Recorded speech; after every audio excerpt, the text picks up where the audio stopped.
Many people think holding the right worldview is of little importance, but I beg to differ.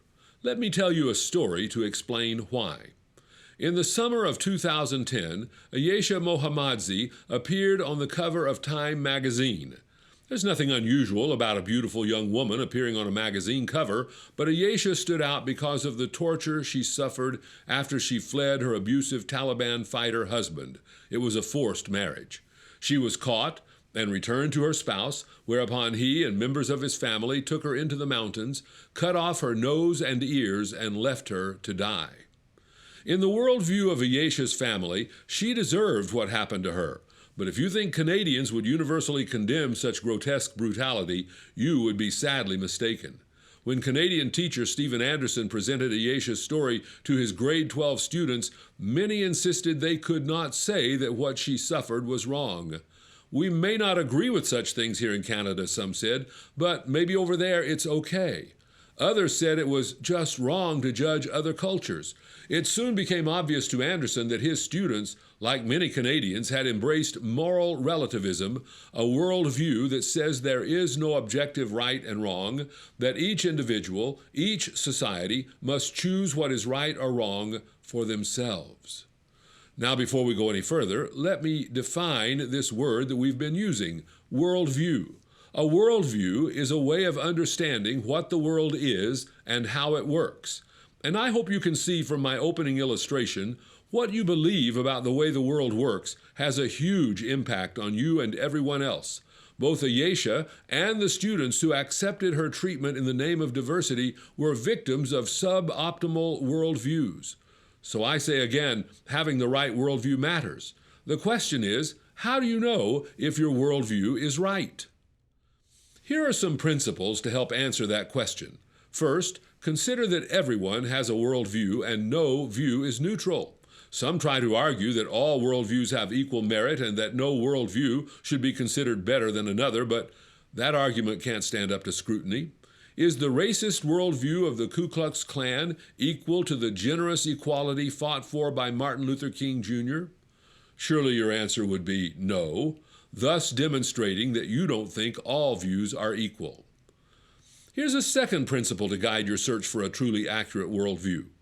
We live in a nation where, within certain restraints, you have a charter right to believe what you want.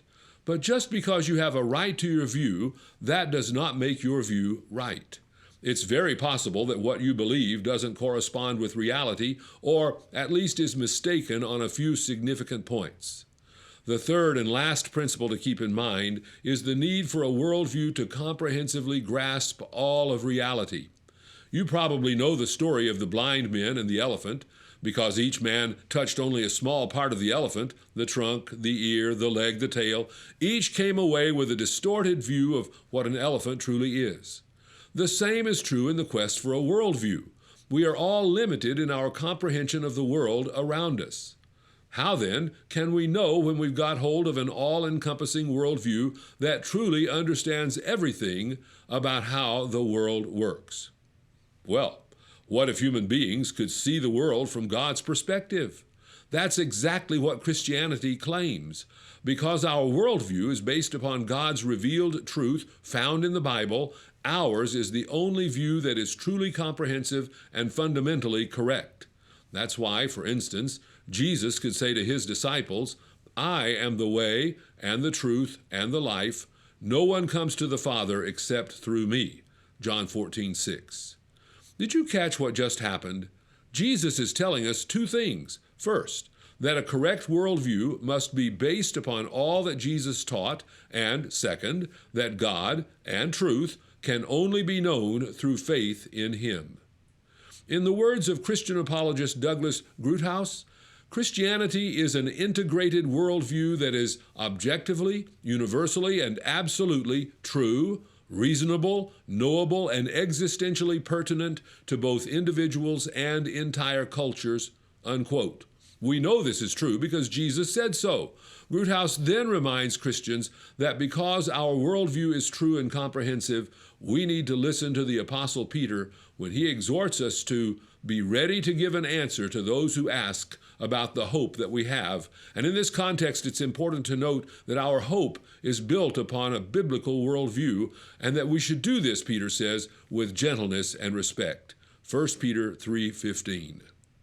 I'm Shafer Parker with Faith Beyond Belief for the WorldView Endeavor.